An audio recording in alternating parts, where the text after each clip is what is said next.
Once again, I'd like to welcome everyone to our few minutes together on the Parsha. We've been through and are going through some very difficult times for our Chenu B'nai Yisrael and Eretz Yisrael. I think our Parsha speaks to us a little bit along these lines in two interesting ways. At the beginning of the Sedra, it tells the names of the tribes. And when it tells us the names and numbers of the tribes, and that these were the names and numbers of the tribes that were going to go in and possess the land, the Pasuk tells us in the family of Reuven, L'chanoch mishpachas hachanochi, L'palu mishpachas hapalui. Rashi comments, and he says that each family was given leves avosam, the beit avotam, to the house of their fathers. They were given a hey at the beginning of their names. Chanoch became ha-chanochi. Palu became ha-palui, and a yud at the end of their names. To add the name of Hashem, a hey at the beginning and a yud at the end, to add the name of God to each and every one of the families of the Jewish people that were going to come into the land. Rashi comments, and he says that the reason Hashem added his name is because since we were counting by the fathers, not by the mothers, even though Judaism is decided by the mothers being Jewish, but the counting of the tribes was by the fathers, and one might think, after all, we were in Egypt, and the Egyptians held sway over our bodies. They enslaved us. They made us do harsh labor. We were under their whip.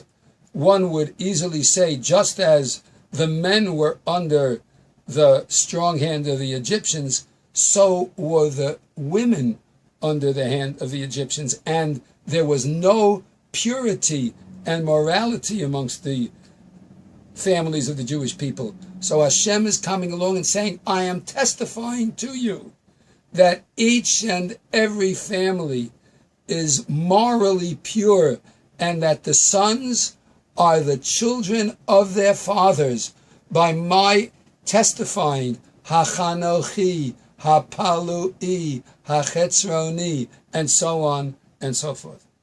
The second thing I'd like to mention is that when it comes to the last section of the entire Sedra, which deals with the bringing of the karbanos, few of the words that are constantly repeated is Reach Nichoach Ishel Hashem, which literally means a sweet smell upon the fire of God. But we know that Hashem does not have any physical attributes. These are just anthropomorphisms to enable us to understand Him better.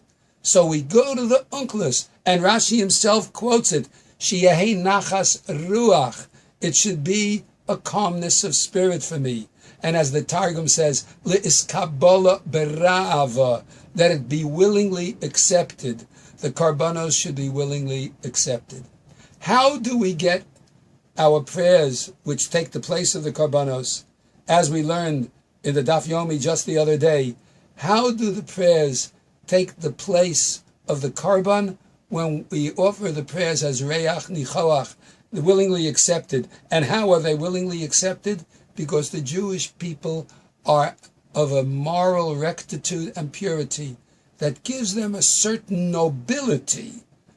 We are noble, that our morals and our values, based on the Torah, the purity of the Jewish family, is something which stands as a beacon of light amongst the Jewish people to the rest of the world. Sandwiched in between these two sections is the apportionment of the land of Israel. The land of Israel, which will be given to the Jewish people and maintained by the Jewish people due to their moral purity and due to the offerings of Reach Nichoach Hashem, of the willingly accepted prayers and offerings to God. Our Sedra has in it these beautiful ideas. We truly are a unique people. Just today, We read in the news that over 500 rockets have landed in Israel. Amazingly, no one's been killed. There has been one injury today, unfortunately of significant nature, but no one, and we hope further that we will be protected, that no one will be killed, and that the backbone of the leaders of the Jewish people, which is fortified by the purity of the Jewish nation, and is fortified by the willing acceptance of the prayers that we offer, that the maintenance of the Jewish people and the health of all those will be maintained. We here in America are sharing our hearts with them, and we hope and pray that just as these two elements sandwich in the giving of the land, so should we see one day soon, and our love for the land should be evidenced in our moral purity, in the offering of our prayers, and especially in our planning to make Aliyah and go and join our brothers and sisters in Eretz Yisrael. Have a wonderful Shabbos.